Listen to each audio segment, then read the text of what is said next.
Tudo bem, pessoal? De novo, só para explicar um pouco melhor, esse encontro se chama Neuropol, que ele já acontece há alguns anos aqui no setor. Então, toda quarta-feira a gente aborda um tema com um colaborador específico aqui do setor ou convidados de fora, né? Então, é um espaço para a gente trocar conhecimento, experiências. Fiquem à vontade para participar, fazer perguntas. E hoje a gente tem como convidado o Dr. Eduardo Werneck, que é um dos fellows aqui do setor, neurologista, e ele já está um ano aqui, está terminando o ciclo essa semana, e ele vai falar um pouco sobre parceria para todos nós. Seja bem-vindo. Bom dia, pessoal. Espero que todos tenham passado muito bem, que estejam preparados para o alimento do dia. Hoje vamos conversar um pouquinho sobre uma doença que é relativamente prevalente no nosso território, nós temos algumas características dela, né? Que é a porfiria. Para quem não me conhece, sou o Dr. Eduardo, já devo ter atendido a muitos de vocês aí ao longo do ano. Hoje vamos discutir um pouquinho aí sobre essa doença que, embora rara, vem apresentando uma grande importância aqui no nosso dia.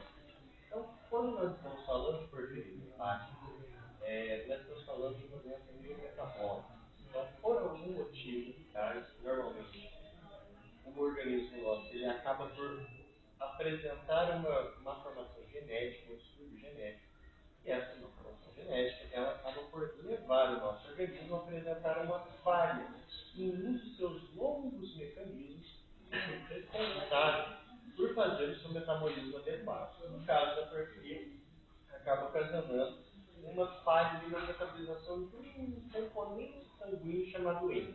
Tá? As porfirias, nós temos as porfirias do grupo porfiria hepática aguda e as porfirias do grupo eritropoético. Hoje estarei falando aqui mais exclusivamente do grupo das porfirias hepáticas agudas, que são as doenças que acabam tendo um maior impacto ali no dia a dia do neurologista, por apresentar muita repercussão clínica em relação à neuropatia e outras situações do sistema nervoso periférico. Tá? A gente sabe hoje que nós possuímos, dentro do grupo das porfirias hepáticas agudas, 4 doenças distintas, tá? Que é a porfiria aguda intermitente, a porfiria variegática, a porfiria hereditária e a porfiria por deficiência de ALD. Tá? Todas elas, por mecanismo de hiperativação da enzima ALS1, acabam por vir a desenvolver transmissões tóxicas durante a via do metabolismo do heme, e isso que vai acabar por gerar as manifestações clínicas. Tá? Então, como eu estava dizendo, o nosso organismo é muito inteligente. Tá? Usualmente, em um paciente que não possui essa mutação em um gene que codifica a porfiria, quando o nosso organismo está ali em sua produção de heme, ele acaba avisando por mecanismo de feedback as enzimas necessárias para produzir ele próprio. Que olha, eu estou bem, eu não preciso que você possua mais quando ele está em altas tubulações do nosso corpo. Entretanto, quando a gente tem alguma mutação nesse campo da porfiria, alguma mutação nesse campo genético que leva a uma porfiria hepática aguda, essa informação, esse feedback, ele fica defeituoso. Então, o nosso organismo não consegue avisar ele mesmo que, olha, tá bom, não precisa mais produzir. Então, ele continua a produzir sem parar esses precursores, e lá na frente, é como se tivesse 10 trilhões. Eu consigo lidar com todo aquele substrato para encher 10 trilhões de material e ir embora. Daqui a pouco eu comecei a produzir 20. Pô, mas daqui a pouco eu continuar a produção desse M de modo adequado vai começar a ficar material para trás. Esse material no nosso organismo é o que vai acabar ocasionando a porfiria. Tá? Nós podemos apresentar esse tipo de alteração por dois mecanismos. O primeiro, o genético, para falhas no mesmo feedback, e existem algumas situações que ainda tem um segundo problema. Por algum motivo, o nosso organismo já estava conseguindo escoar todo aquele material tóxico, começou a produzir mais. Então, é como se tivesse um gerente que estivesse chicoteando a produção para produzir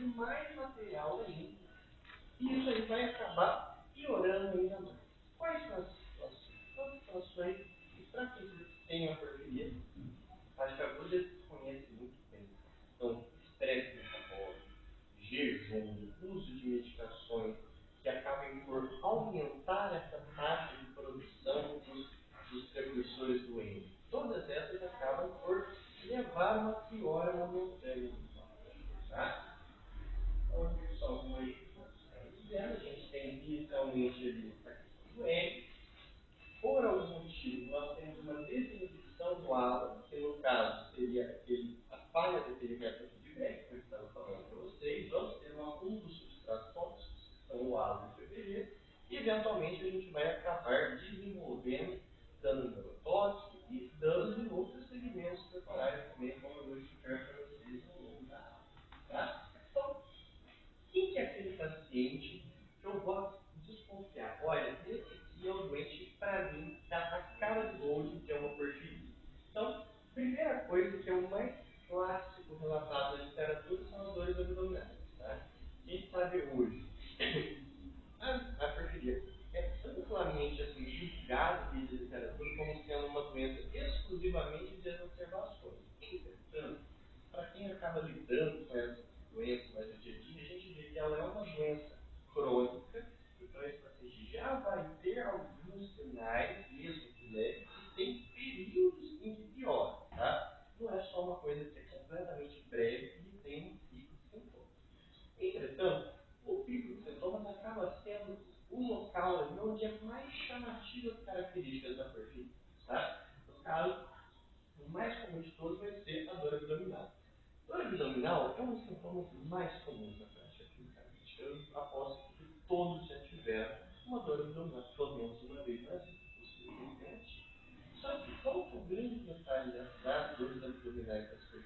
Elas primeiro, via de regra, acabam acontecendo muito naqueles períodos em que a gente vai ter algum motivo para a exacerbação do quadro. Então, seja alteração hormonal, muito comum em mulheres, principalmente período ali menstrual, pré-menstrual, por variações de estrogênio, em homens que às vezes vão fazer reposição hormonal ali, a partir de determinada idade, ou antes do tempo de academia, ou como acabam fazendo ali na cabeça, reposição hormonal, utilização de medicações que acabem por aumentar a produção desses precursores tóxicos e gerar esse quadro, um diverso estresse metabólico.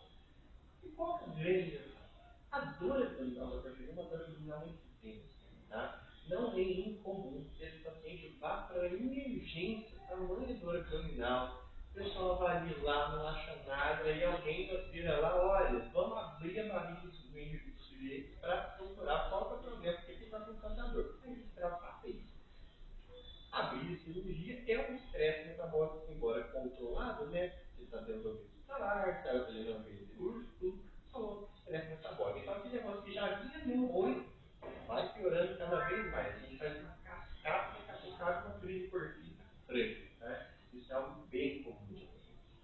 Aqui, tá, no nosso laboratório, a gente tem muito paciente que era porfírico e já foi diagnosticado com apendicite, e já foi diagnosticado com pancreatite, análise, pancreatite, parênteses, por aí vai, tá? Infarto grande, essas dores, crises abdominais, o corte ela, com o tratamento adequado, elas tendem a persistir por longos períodos, tá? Não é uma dor abdominal que vai ter ali meia hora e resolvido. Às vezes você tem duração de dias, até semanas, que o negócio resolvido se você não conseguir controlar ela de modo adequado, tá?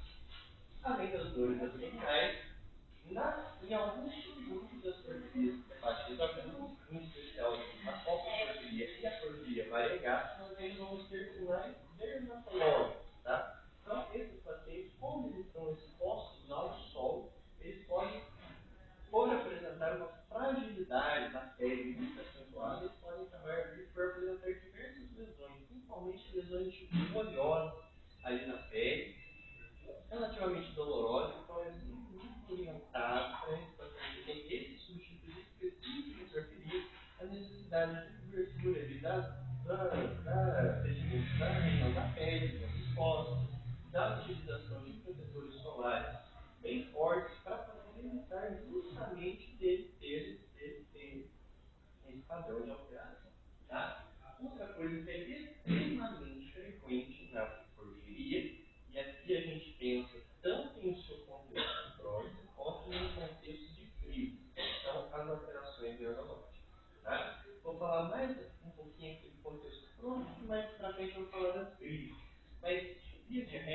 pacientes têm a porfia, eles acabam muito rotineiramente por evoluírem com neuropatia. Então, são pacientes que começam inicialmente com uma neuropatia que nós falamos de fibracinhos, então começa com aquela queimaçãozinha mais ali em região de mãos ou em pés, às vezes um formigamento associado, acabam por apresentar alterações da inervação que nós dizemos autonômica, então, isso é, aquele nervinho que inerva lá o intestino, então, é bem comum que esse paciente venha a ter muita constipação, muita diarreia crônica, e tenha uma sensação que você comeu um pouquinho, parece comer um balão, que é a plenitude pós-prandial.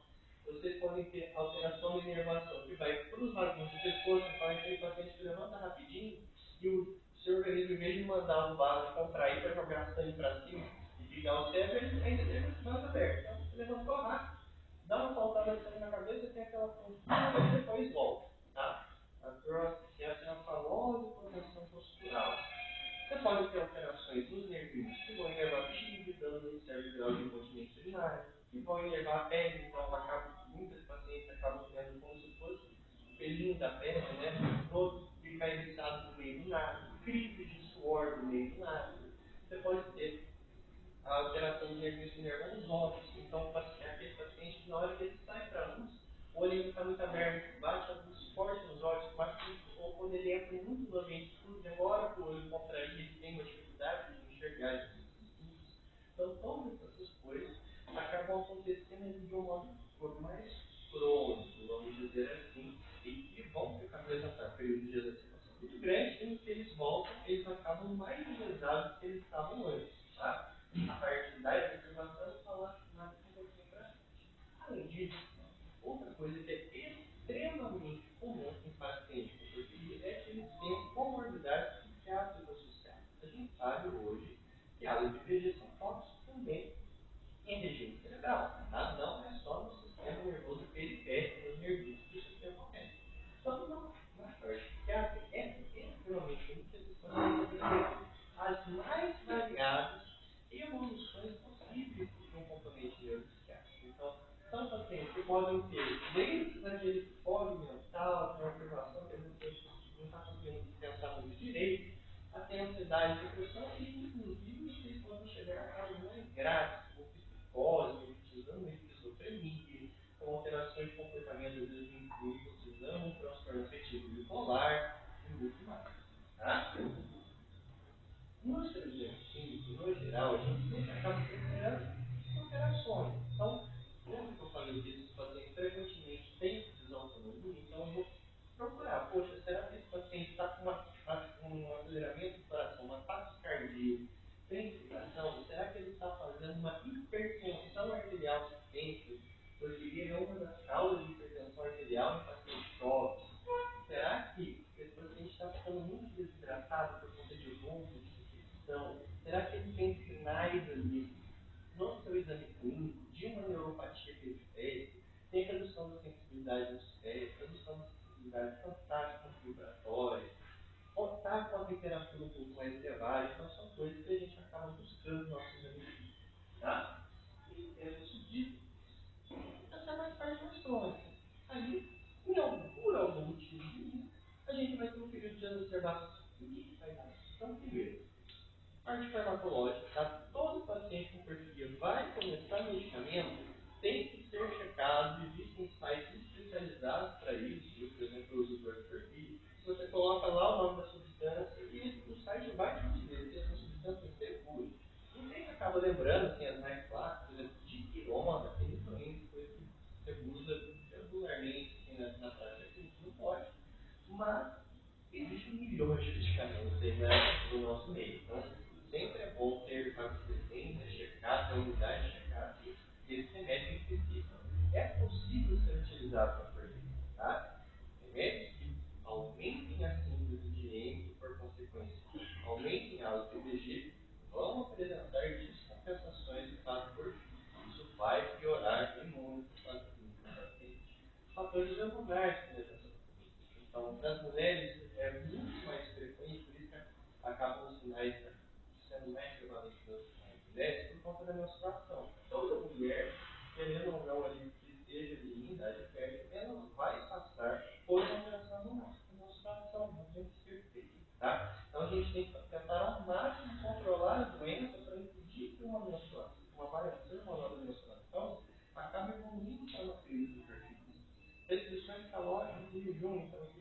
pacientes muitas vezes acabam se submetendo a períodos de jejum intermitente, a algumas dietas mais restritivas, sem a orientação devida dos neurologistas, são por risco de fazer uma crise perfídica.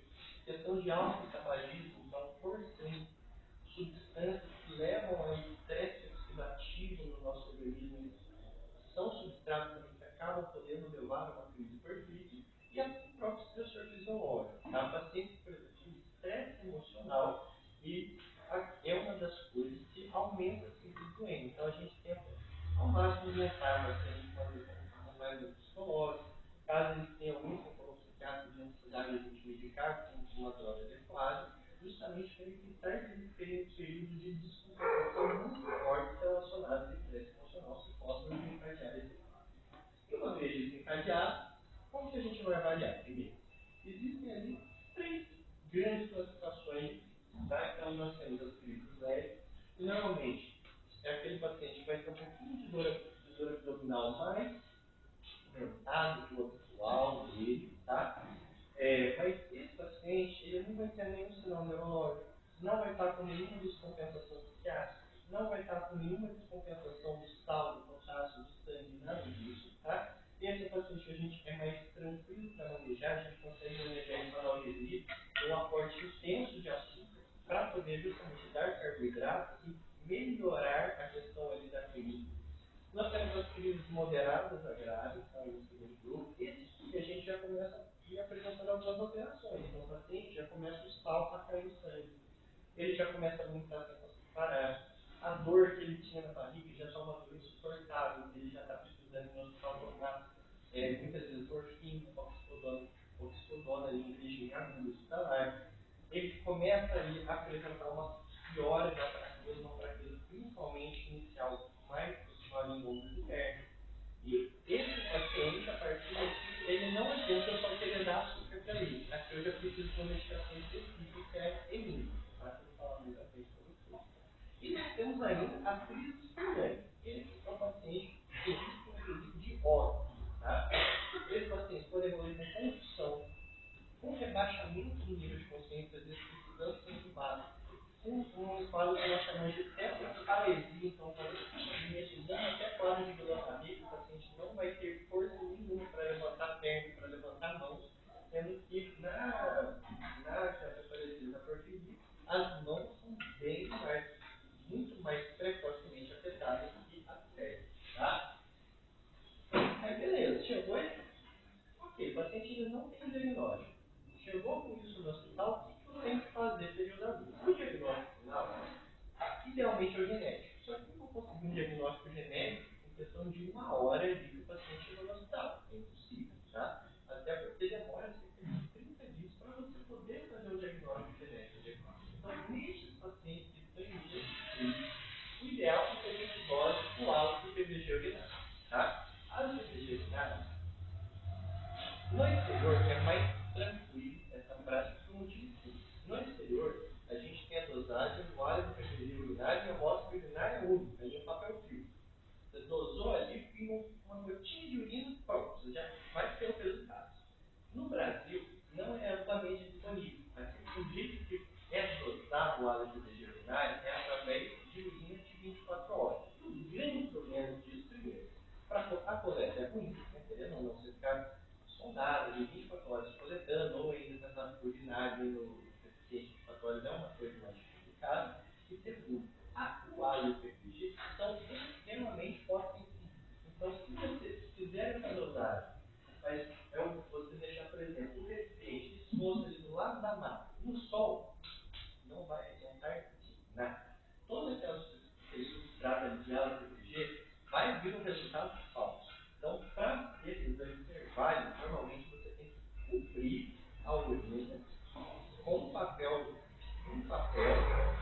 específico para que não deixe entrar nenhum grau de luminosidade. Senão, aquele exame não vai te ajudar em nada, ele vai te atrapalhar. Depois do exame negativo, o paciente tinha porfíria, mas o sol acabou atrapalhando e tirou esse diagnóstico da mente, quando na verdade ele incluiu o seu diagnóstico certo. Tá? Então, falei da crise, agora eu falo. O paciente está em uma crise mais subjuntiva. Tá? Então, primeiro, na parte neurofática.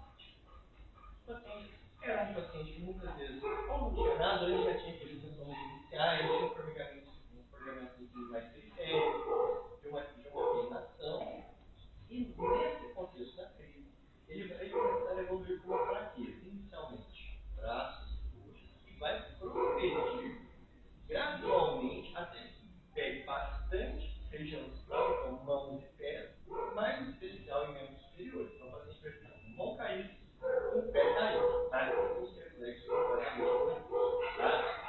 E o paciente mais grave, essa perda da força muscular, ela pode ser tão acentuada que ela chega a pegar a musculatura de pessoas com baixa gestal.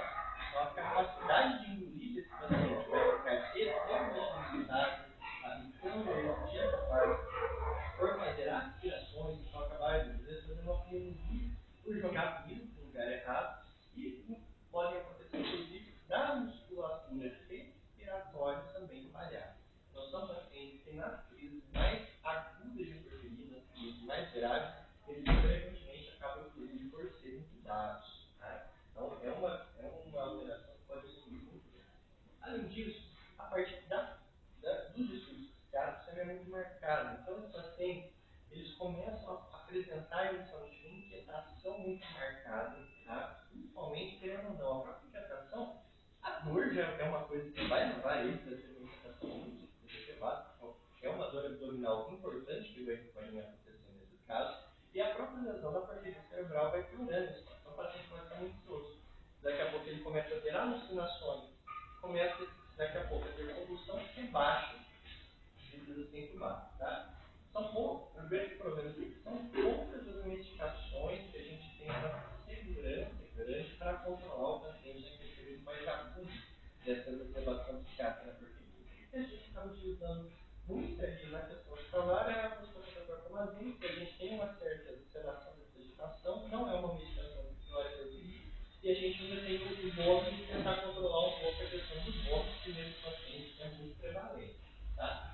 Além disso, na porfíria, por fazer lesão cerebral, do lado do jeito, nós temos duas coisas que acontecem muito frequentemente. Uma é a situação da síndrome apropriada de BH, que é uma alteração que nós vemos muito em pacientes graves, pacientes, por exemplo, que sofreram traumatismo craneoencefálico, que sofreram AVC, um AVC mais simples, tá? Que o organismo começa a ter uma disfunção do controle urinário, vai alterando a água e o sal no organismo do paciente vai começando a cair progressivamente. Então vai fazendo uma situação que nós chamamos de hiponatremia. Tá? Qual é o grande problema? Hiponatremia é um fator que acaba gerando maiores chances do paciente apresentar principalmente crise convulsiva e alteração de nível de consciência. Então você acaba entrando num ciclo, cada coisa ali vai piorando a outra por consequência. Tá? E eventualmente os pacientes acabam inclusive por fazer crise convulsiva. O grande problema hoje nos hospitais, que é a medicação que é mais rotineiramente prescrita para crises convulsivas entrantes, que é uma coisa que acontece nas definições, por questão de custo, é uma medicação que é muito barata e atualmente disponível nos contextos dos hospitais em geral. O grande problema, clitorina para porfíria é uma catástrofe. Então, esse paciente muitas vezes chegou ali, convulsionou, vai ter clitorina e aí o que estava ruim vai degringolar de vez. O paciente estava às vezes com uma crise moderada grave, pode evoluir com uma crise fulminante. Tá? Mas aí, beleza. Teve crise, eu olhei, achei a clínica do paciente, diagnostiquei. Como é que eu vou tratar? Então, a gente puxa agora um pouquinho daquilo que eu falei das diferenciações das crises. Nas crises leves, o tratamento é mais, vamos dizer assim, tranquilo. Tá? Então, o que eu tenho que fazer? Primeira coisa e coisa. Eu tenho que parar qualquer coisa que esteja causando a crise. Então, poxa, o paciente começou a utilizar uma medicação que não podia para a porfíria, acabou gerando isso. Esse negócio. Está com uma infecção, começou a complementar a parte metabólica do organismo e acabou gerando a crise. Trate a infecção com antibióticos, isso é claro. Segundo ponto, isso aqui é para eu parar e piorar tanto quadro, mas eu preciso tratar. Então, nas crises leves, a gente sabe que nós conseguimos ter um bom manejo com infusão de glicose. Vai uma glicose, uma dose alta, que a gente normalmente coloca de 300 gramas de, normalmente a gente faz essa infusão com salina cetônica ou ainda com álcool, com soro glicosado em altas titulações durante todo o dia.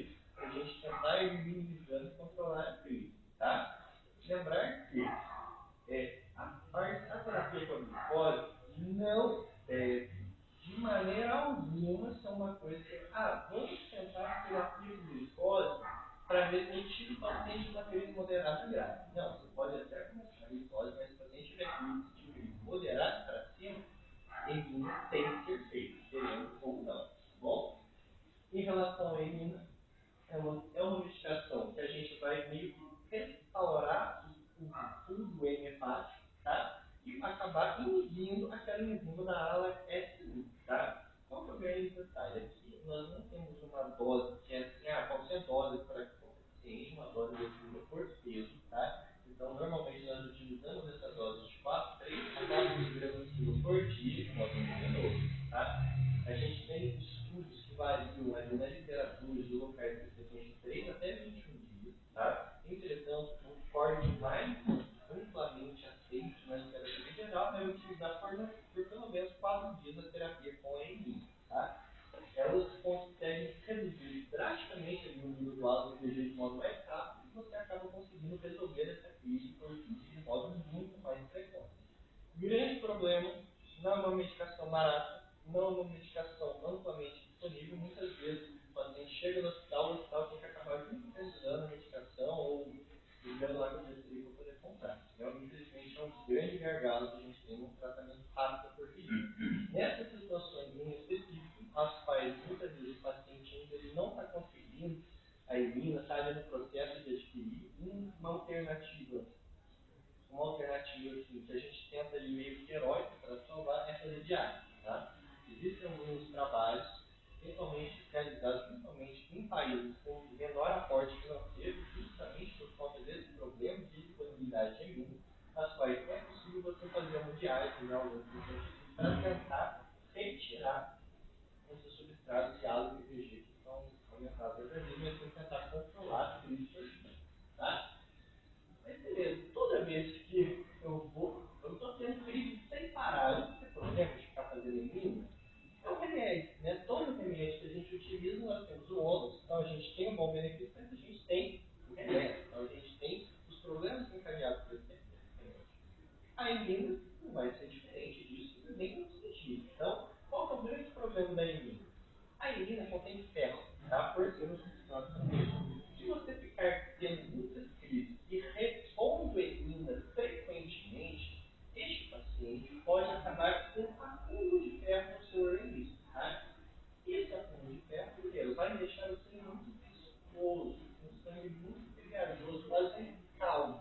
Então, aumenta o risco de trombose e tudo mais. Então, nesse paciente, além das próprias intoxicações féricas que podem acontecer secundário a esse tipo de alteração, que está fazendo impacto de vírus e tudo mais, similar às pessoas, por exemplo, uma hemocromatose, uma doença genética que acaba gerando essa acúmulo de ferro. Nessa situação, o tratamento mais preconizado é, naqueles pacientes que tiverem uma ferritina que ultrapassaram 1000, que estavam sob o gemino, tem que fazer lebotomia, sangria, para poder descartar esse excesso. Tá bom? Aí, beleza. Tive aquele, todos aqueles problemas psiquiátricos, abdominais, e aquele quadro crônico que o paciente já tinha, ele vai piorar muito. Então, eu já tinha um certo grau de lesão ali, principalmente nos nervos periféricos. Aí, eu vi uma base coitado do nervo. A gente sabe que o nervo não é assim, ó, parou, tá vindo de novo, resolveu tudo de uma vez. Esse nervo ele vai ter uma taxa de recuperação de cerca de 1 milímetro por dia. Então você imagina.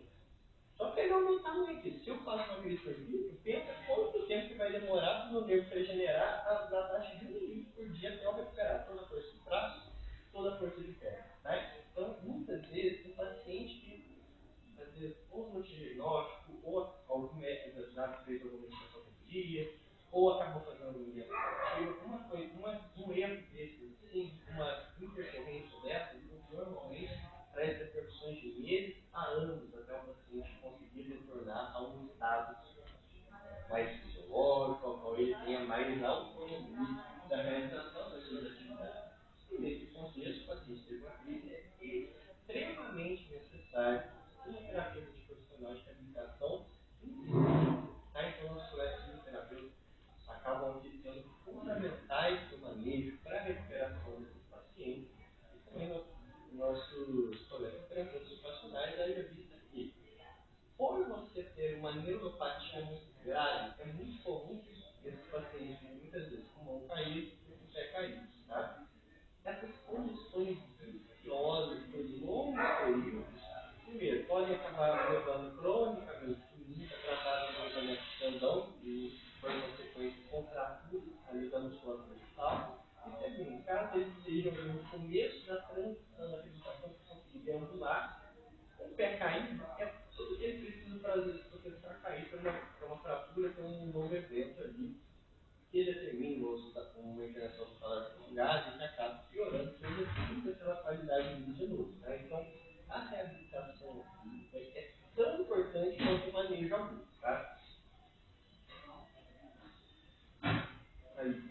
das apresentações, muitas vezes podem acabar evoluindo com algum grau secundário. Então, pode ficar algum grau de fraqueza para trás que não conseguiu se recuperar completamente. Então, cada crisporfírio você corre o risco de ir apresentando uma sequela acumulativa de problemas da força motora, por consequência, um impacto funcional importante, né? Cada vez que você acaba muitas vezes limitando o paciente de fazer atividade laboral, porque está fraco, o mesmo desempenho que eles tinham no dia a dia, e uma coisa que é muito limitante para os nossos pacientes é a questão da dor neuropática. Tá? Nós sabemos hoje que lesões neuropáticas, principalmente relacionadas à dor, podem cronicamente ocasionar um sintoma que nós chamamos de disestesias, que são as dores mergulhadas, as dores em queimações, e querendo ou não impactante. Você imagina se com dor 4 horas por dia, principalmente porque o maior pico de dor vai ser na hora que você para de ter outros estímulos no organismo. Na hora que você vai dormir, que você está com o pé relaxado, não está nada relando no pé, você não está escutando nada, você está sem enxergar nada. Nesse momento é a hora que a dor neuropática existe. Então, os pacientes muitas vezes acabam evoluindo por desconsiderações de um solo adequado, por conta justamente desse quadro de dor. Tá? E beleza. Poxa, por que é importante eu fazer a eletromiografia nesse paciente? Para quem já fez, eu sei que é um exame horrível, eu sei que dói, eu sei que agulhar e choquinho incomoda com força. Mas por que é importante? Porque na porfiria, nós temos uma alteração que é específica dela, que são as lesões axonais. Tá? Quando nós estamos falando deste processo de tetraparesia plástica, então aquele paciente que ficou com os 4 membros extremamente fracos e sem reflexo, a primeira hipótese para todo neurologista e não especialista, para todo médico que olha isso aqui no ambiente hospitalar, é de ter uma síndrome de Guillain-Barré. Qual é o problema? O tratamento de Guillain-Barré é completamente diferente do tratamento de porfiria. E o tratamento de Guillain-Barré normalmente se circula. Você teve isso aqui, beleza, teve, ok, aconteceu, vamos reabilitar e esse paciente nunca mais vai ter nada. Na porfiria, a gente sabe que não é. Se você tomar os cuidados, o paciente pode acabar por evoluir com múltiplos crises porfírias ao longo da vida. Então, é extremamente necessário você fazer essa neurologia para diferenciar se o acometimento está na bainha de gordura do nervo, então, está notando uma alteração que nós chamamos de desmielizante, muito comum na fase de Guillain-Barré, e pedir, que é uma outra patologia que nós acompanhamos aqui, e outras, e o quadro axonal, que seria mais compatível com porfiria, com vasculite, que demandariam para você que tivesse um olhar mais atento para o diagnóstico diferenciado. Tá? Existe Guillain-Barré axonal? Existe literatura, mas a raridade dele é muito grande. Então, ele não pode ser um diagnóstico tão assim, certeza quanto eu vi nos quadros clínicos. Eu falar de pacientes com Guillain-Barré axonal é porque eu procurei outras causas e eu excluí outras causas. Bom, fora isso, a porfiria vai dar só o nervo? Só vai impactar o nervo? Não, tá? A gente está primeiro, já falei para vocês, porfiria acaba fazendo hipertensão arterial desde idade mais precoce. Então é aquele paciente de 20, 30 anos que já começa a ficar hipertenso. Hipertensão a longo prazo, o maior problema não é a pressão, não é sintoma de hipertensão. A hipertensão se prepara para ser silenciosa. O problema é que hipertensão a longo prazo vai aumentar a risco de AVC, vai aumentar a risco de infarto, vai fazer muita lesão renal, a qual já é piorada, porque o próprio acúmulo de ala, ele vai lesando o rim e deixando ele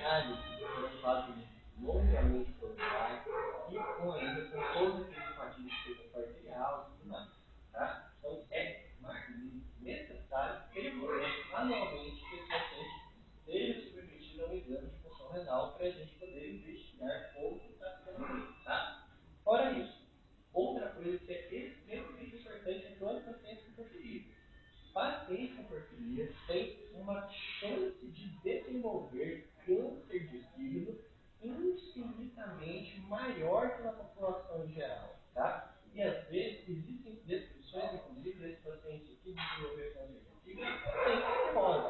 Normalmente é aquela marcha que a gente espera de câncer de fígado, principalmente pacientes, já que é uma coisa que acontece mais em pacientes etílicos, né, ou hepatite. Então, o paciente com etílico, hepatite, ele vai desenvolvendo uma lesão no fígado progressiva, e eventualmente faz uma fibrose, faz uma cirrose hepática, e nesse contexto, depois de um tempo de cirrose, ele desenvolve o câncer. O paciente da perfil, não. O paciente está com fígado, ó, muitas vezes bonitinho, o paciente sem nada, aquele negócio que vai assim, tranquilo, para quem não conhece.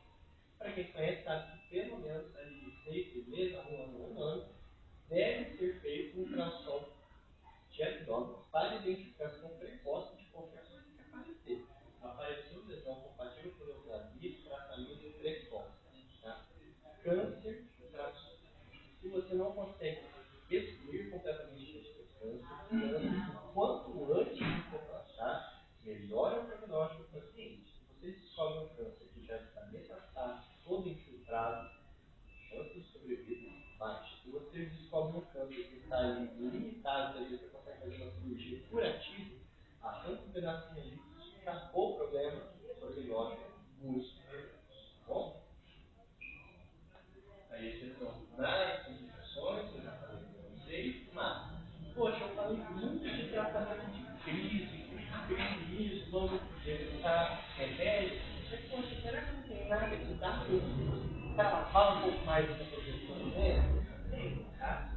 Hoje nós temos uma medicação excelente, tá? Que é a chikungunya, que é uma medicação de grande facilidade de aplicação, então é uma canetinha que nós aplicamos mensal, tá? E ela, a gente sabe que melhora muito o perfil de número de crises, complicações a longo prazo. Aqui para a gente ter experiência, nós vemos, inclusive, muitas vezes pacientes melhorar, pacientes por porfírios, até a questão do humor que eles tinham, a gente acaba melhorando. Já tem paciente para mim chegou com porfírico, depois começou a tomar o Zigovirã, que é uma frase muito marcante. Ele falou para mim, que ele falou, doutor, eu não estou sentindo coisa, eu nem sabia que não era coisa sentido, eu nem sabia que era doença. Muitas vezes, porque traz muitas sintomas crônicos que a gente consegue melhorar a qualidade de vida. Bom, em relação aos problemas do glicosirante, tá? Igual eu falei, todo paciente que vai ser submetido à medicação vai ter a parte boa do remédio, então vai ter a ação e tem problema na complicação dele, tá? Então, o que é glicosirante? A gente tem ali que a gente acaba ficando de olho. Primeiro, função renal, tá? A gente sabe que a glicosirante, ela pode aumentar ali um pouquinho a creatinina, então melhorar um pouquinho a função do rim, de modo mais transitório, tá? A função hepática, tá? Normalmente você pode ter um aumento das transaminases, que são as enzimas que mostram para a gente a lesão hepática, mas também de modo transitório, que a gente acaba só precisando acompanhar. E existem casos raros, tá? Aos quais a gente tem uma avaliação de elevação da amilase hepática. Só que esses pacientes eles não tiveram uma clínica compatível com pancreatite. Então não tiveram aquela dor abdominal perene, nada desse tipo. Eles só aumentaram a via enzimas, tá? São coisas que normalmente a gente consegue manejar tranquilamente, com acompanhamento, com continês e tudo mais. Tá? Não chega nem de perto de ser algo impeditivo da prescrição do remédio, haja visto os grandes benefícios que ela tem. Tá? Então, os tratamentos hoje a gente tem mais marcados são justamente a IMI e a glicosirane, tá? Grande diferença ainda vai ser via intravenosa, hospitalar, clínica, tá? Ao longo de 4 dias. Com o problema ali hoje, fazendo o switch ou da sobreposição do ferro, enquanto a glicosirane é um segmento mais ambulatorial para tratamento crônico, tá? Com injeções subcutâneas mensais, só que o maior problema que a gente acaba tendo que vigiar são essas alterações renais e hepáticas que podem acontecer raramente, né? Além disso, como eu estou falando aqui, olha, poxa, pode piorar físico, pode piorar rim, pode dar lesão no fígado, são o que a gente tem que fazer com o paciente com perfil, a gente acompanhar esse desenvolvimento. Então, idealmente, o paciente tem que ser submetido a exames rotineiros de função hepática, de função renal. Os eletrólitos vão avaliar o sal, o potássio no organismo para ver se não está tendo nenhuma desregulação por conta da porfirite. Em alguns locais a gente acaba utilizando o álcool vegetal, principalmente aqui prévio, muitas vezes, na introdução de moterana, questão clínica. Tá? Existem alguns pacientes que eles são o que nós chamamos de hipersecretores de ALPPG, e esses a gente talvez pode ter um pouquinho mais de explicação sobre esse de crise. Tá? Entretanto, com a gente uso de moterano, principalmente a gente vê que esses níveis caem significativamente. Tá? Até que o ALPPG acaba sendo um negócio que às vezes faz, mas não chega a ser tão demandante de você fazer nesses novos casos. Tá? A hipertensão arterial, realmente a gente precisa escolher uma medicação que seja bem efetiva, a gente checa sempre quais são as medicações seguras. Você está utilizando muito frequentemente o bloqueador de propranolol. Então, existem diversas medicações que são extremamente seguras a partir que podem ser utilizadas. Normalmente, o que a gente gosta muito de evitar é qualquer medicação que possa fazer dano ao organismo. Tá? Porque a proteína por si só já tem esse potencial, se der uma medicação que também tem esse potencial, beleza, posso evitar. Aí ele vai estar fazer crise como se alterar os pacientes, qualquer coisa que a gente acaba precaver. Tá? Naqueles pacientes, eu falei lá no começo, todo paciente que o ideal é que seja feito diagnóstico genético. Tá? Na crise, é difícil conseguir fazer, haja visto que normalmente demanda um tempo até essas próprias exames ficar prontos. Então, você não vai esperar um resultado positivo do exame genético para começar a tratar. Vale mais a pena do lado que para tratar em modo verdadeiro. Mas, esse paciente tem que ser submetido a teste genético. Identificar a crise e lembrar que porfiria é herança dominante. Então, a chance do filho, dos irmãos, dos pais dele é de pelo menos 50%. Tá? E a medicação hoje, a gente tem tratamento, né? Inclusive, tratamento crônico com medicação estatílica, que é a glucosilana. Então, diagnosticou o caso único, então diagnosticou o coitado que teve todo o sintoma, que foi o anjo da guarda da família que sofreu para a gente poder fazer o diagnóstico, está esquecendo todo mundo. Tá? Porque se você identificar no restante da família, começou o sintoma já está. Bom? Além disso, outro cuidado que é ideal que os pacientes com porfiria tenham, tá? Não pode de jeito nenhum fazer jejum, fazer dieta restritiva, tá? Inclusive, aqui, realmente a gente também com nutricionista para que eles sejam submetidos ali a uma avaliação nutricional e uma dieta, inclusive, que não aumenta a quantidade de carboidratos, tá? Justamente para não dar nem perigo de faltar açúcar no sangue e esse paciente evoluir aí para um importante, tá? Então, hoje a gente vê que a portuguesa é uma doença muito grave. Infelizmente, é uma doença pouco conhecida, são poucos centros que tratam assim, a portuguesa com maior expertise, que tem um maior número de pacientes para conhecer de modo adequado essa doença, tá? Mas é uma doença que precisa ser conhecida, porque ela tem uma morbidade gigantesca, ela tem uma mortalidade significativa. Esse paciente, se você não tratar a qualidade de vida desse eles muitas vezes vão acabar até saindo do mercado de trabalho, porque eles vão ter as suas sequelas. E se eu conseguir tratar eles, eu evito do paciente perder a funcionalidade, perder a capacidade dele de poder sair de casa todo dia, poder fazer as coisas que ele queria. Eu evito esse paciente de lá na frente, muitas vezes ele desenvolver um câncer e ser submetido a todos os impactos do tratamento oncológico, e eu consigo melhorar a qualidade de vida desse paciente. Ok, gente? Obrigado.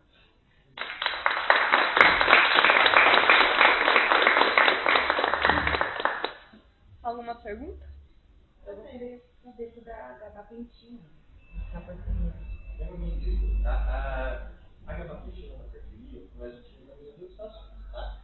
Naquele paciente, primeiro o que é mais raro de ser utilizado, que é o paciente mais perfil que esteja com convulsão. A gabapentina, querendo ou não, ele é de base um anticonvulsivante. A gente acaba tendo, eu acho que todo mundo aqui quase ganha uma gabapentina aqui, né? Porque ele ajuda muito em questão de dor de nervo, então dor neuropática, tá? A gente está falando de dor neuropática, é um antidepressivo anticonvulsivante, tá? Mas a gabapentina por natureza é convulsivante. Então, aqueles pacientes que causam muita crise, principalmente regime de UTI e tal, é uma medicação que a gente pode lançar a mão para tentar controlar as crises. Essa medicação, normalmente, a gente indica menos por isso. Tem medicamentos que a gente consegue fazer uma titulação mais rápida, consegue controlar melhor, por exemplo, a tiracetana nesse contexto. No contexto crônico, a gabapentina vai tratar justamente aqueles pacientes que têm neuropatia de fibra simples.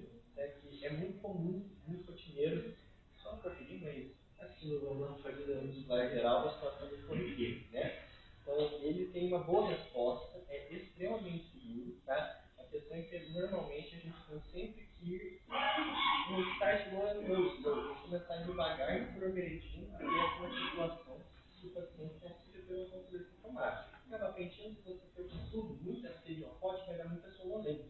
E às vezes você acaba queimando a droga no paciente, que puxa, porque é muito só, não consigo passar mais que isso. Então, normalmente a gente vai bem devagarzinho, começa de 2 comprimidos, vai aumentando gradativamente, tá? Até chegar um momento que você tem uma boa resposta de questão das queimações, dos agulhamentos, tá? E não tem nenhum sintoma diverso. Um detalhe do gabapentina é assim, que todos os tratamentos relacionados à neuropatia, sejam anticonvulsivantes, gabapentina, pregabalina, sejam antidepressivos, Rivotril, benzodiazepina ou duloxetina. Eles costumam agir muito nos sintomas que nós chamamos de positivos. Então é aquele negócio que você está sentindo alguma coisa a mais. Então, está agulhando, está queimando, entendeu? Mas aqueles pacientes que têm sintomas negativos, a resposta deles tende a ser um pouco menor. Então, aqui, por exemplo, aquele paciente com dor dentro, que deixou de sentir algo, a taxa de resposta dele é menor em relação àquele paciente que estava sentindo muita coisa, estava agulhando sem parar, que não estava conseguindo dormir por dor. Tá? Muito obrigada. E tem alguma coisa a ver o osso poroso? Tem alguma coisa a ver com a porfíria? A osteoporose encontra descrição clínica de correlato com a porfíria. E você pode ter, querendo ou não, que vai acontecer. Existem alguns pacientes em que a gente acaba precisando meio que travar a menstruação por conta de variação hormonal. Tá? Se você não tiver um estrogênio muito significativo, provavelmente existe uma osteoporose. Mas raras situações a gente faz isso porque esse próprio travamento de menstruação pode ocasionar crise. A gente faz experimento mesmo, assim, caso que não tem mais para onde a gente fugir. E existe, querendo ou não, aqueles pacientes que já tiveram crise porfírica, que estejam acamados por longos períodos de tempo, você acaba apresentando uma desmineralização óssea. Tá? O osso fica forte na paulagem, é pressão. Então, se botar peso em cima do osso, deixa ele forte. Tá? Tanto é que muitos pacientes que nós, por exemplo, atrofia muscular espinhal, ou com alguma outra doença hepática, tal, que começou na infância, por você não ter um peso adequado no osso, ele começa a ficar mais fácil. Tá? Então, na porfíria pode acontecer isso. Mas, relação direta, assim, a deprimerizar o osso, não tem tanto relato disso em literatura. Tá?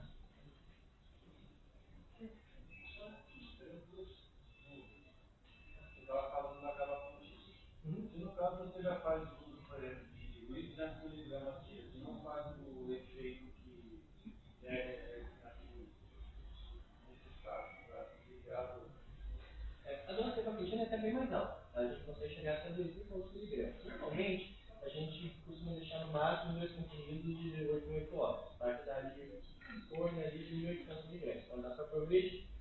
Caso a gabapentina falhe, normalmente a gente não costuma utilizar outra medicação da mesma classe, então descerebrina e pregabalina, então a gente prefere a gabapentina, por exemplo, para rejeitar, só que a gente costuma associar outra classe, tá? Então pode associar um antidepressivo, por exemplo, seja ele anfetamina, duloxetina, duloxetina, tá? Naqueles pacientes que têm uma dor neuropática característica de choque, então é um negócio que você parece que está dando choquinhos na sua perna à noite, e existe uma terceira possibilidade são a carbamazepina, tá? Para esse grupo de pacientes em específico que tem a dor tipo choque, ele aparece ser bem responsivo.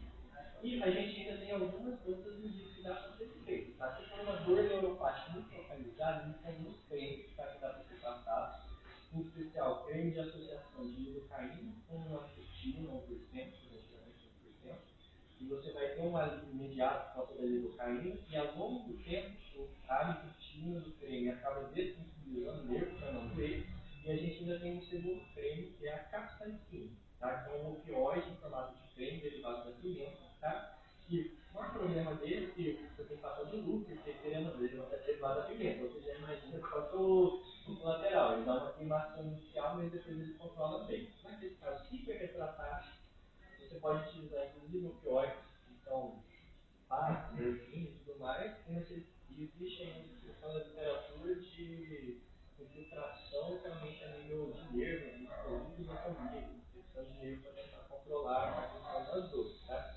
Dificilmente vê isso, normalmente a gente consegue controlar bem com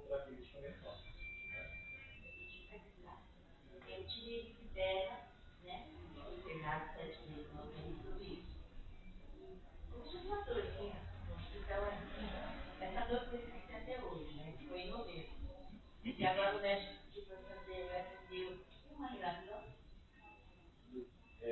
Mas foi por porfiria ou não? Você teve uma dor que acabou ficando internado na UTI. Não tem o diagnóstico fechado. Eu tinha essa dor, eu estava fugindo no hospital, eu tive fome, tudo bem, né?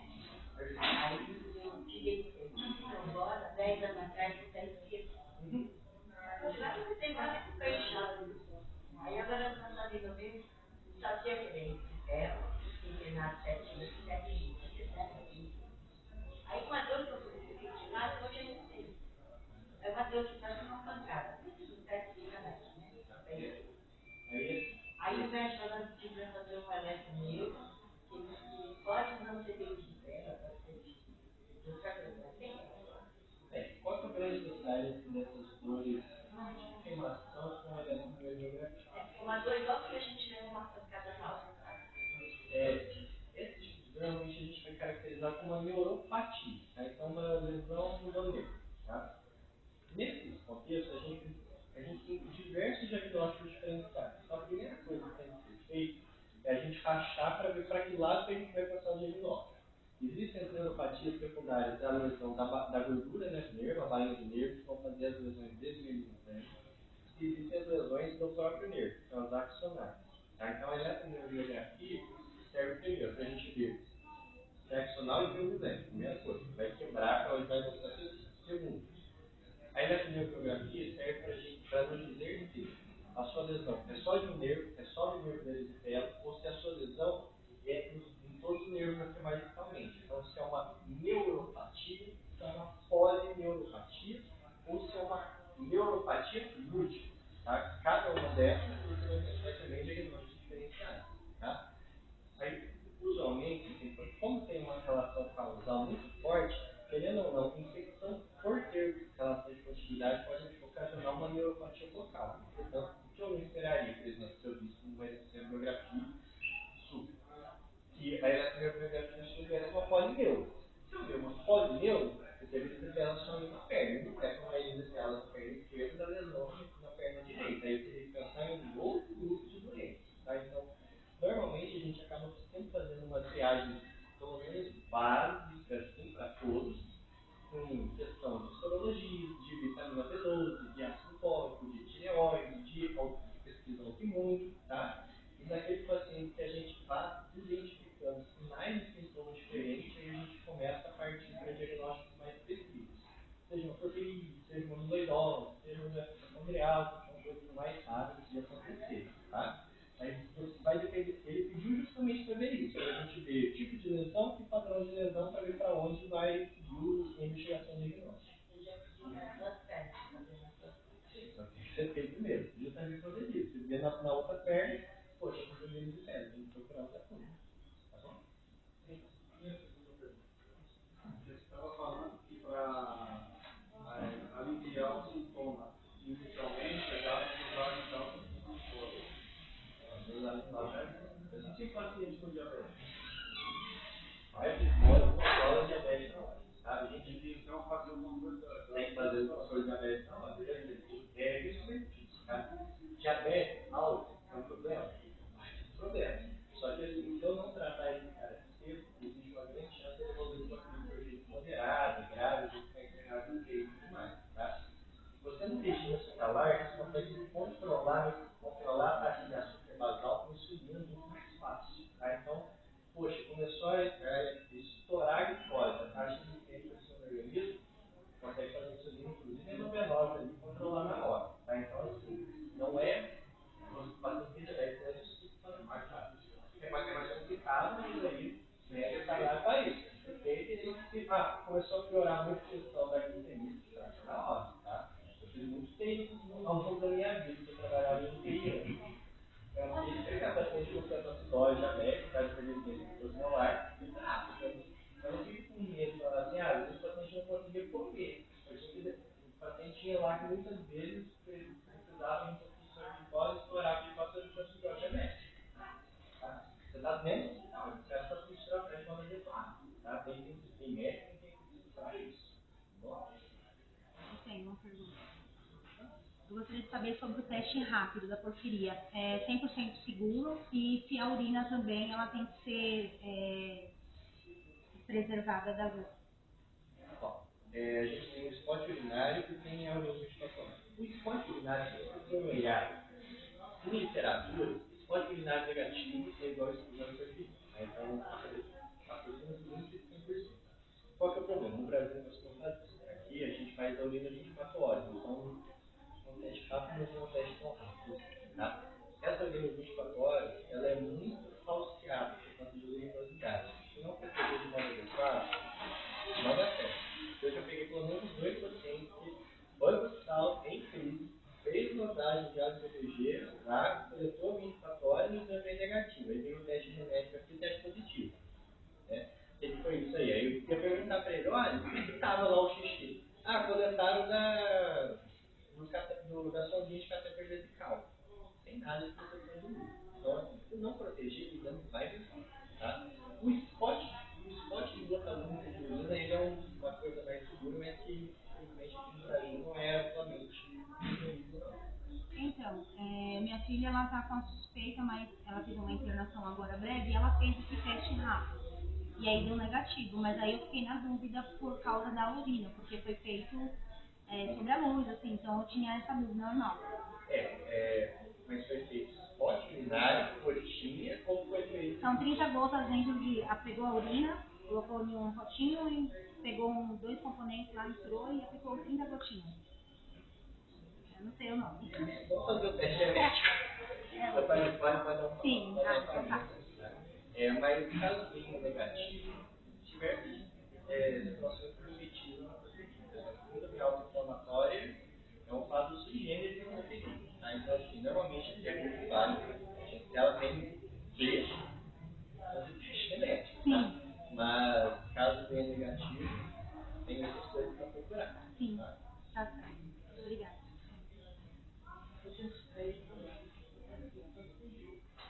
Certamente, não.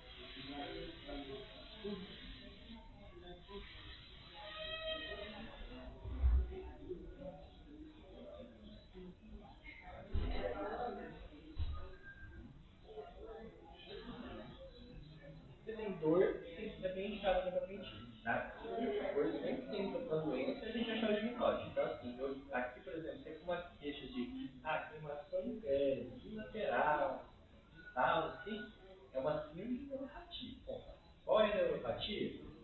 Aí, tem o próximo capítulo. Pode ser diabetes, pode ser contaminose veloso, pode ser que seja pós, causa autoimune. Então, a gente tem que, primeiro de tudo, começar a investigar para achar a causa e para evitar de você continuar com a progressão da doença.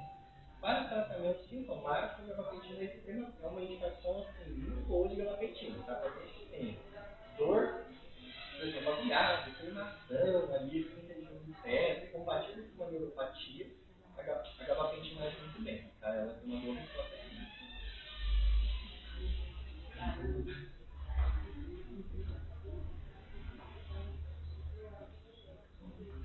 Aí tem que ser tudo avaliado. Se a questão de queixa de memória no geral, a gente normalmente, a primeira coisa que tem que ser feita, faz o exame clínico, faz a entrevista médica, tá? Existe paciente que tem, a gente olha os campos cognitivos maiores, então se é memória, se é linguagem, se é questão de planejamento de tarefas, para pensar nas doenças mais específicas. Tá? Normalmente, todo paciente que tem alteração de memória, a gente tem que descartar causas tratáveis de alteração de memória, por exemplo. Hipotireoidismo é uma causa que altera a memória e também pode dar neuropatia. Hipovitaminosa vedosa, causa de memória e também pode dar neuropatia. Então a gente tem que descartar causas tratáveis.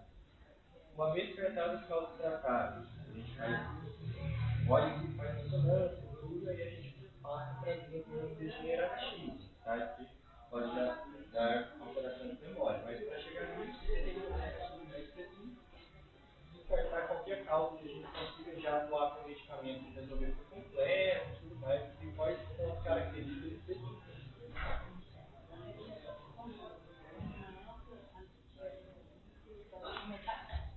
Dose baixa. Dose baixa, normalmente, no mínimo, assim, que é 2 é a dose mínima que a gente começa. Não, o negócio vai bem mais tempo. A gente consegue aumentar bem essa dosagem da gabapentina das dores.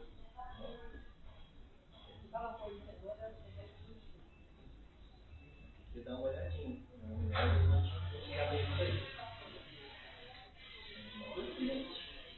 O tratamento para quem é portador, é só tomar. É isso.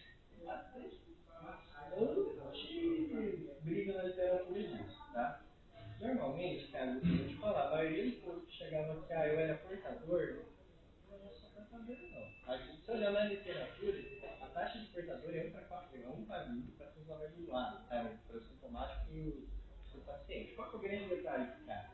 Ele só considera portador o cara que tem crise, tá? Aqui no ambulatório, quantos pacientes que tiveram a perceber que chegavam com queixazinho, você falava assim, aonde está vindo isso? Paciente nunca teve uma crise na vida, mas começou aí com ansiedade, questão postural, questão de ereção, assim, já compra isso, já era doente, tá? Então, assim, normalmente, na hora que você vai para queixa mínima, a maioria tem, tá? Mas tem uma certa dica na literatura, tanto na perfil quanto na minoritose, tá? Por enquanto, não está sendo teste para perfil para proteger para essa tomate. A amiloidose começou agora com o Coravir, que é outro que é muito primo, né? Tem uma certa briga na literatura, se você trata esse cara com giloderana logo de cara, ao diagnóstico ou não. Normalmente, o que a gente faz aqui, a gente está investigando assim, e de regra acha que sintonia ali que já é uma manifestação alissintomática e já devia.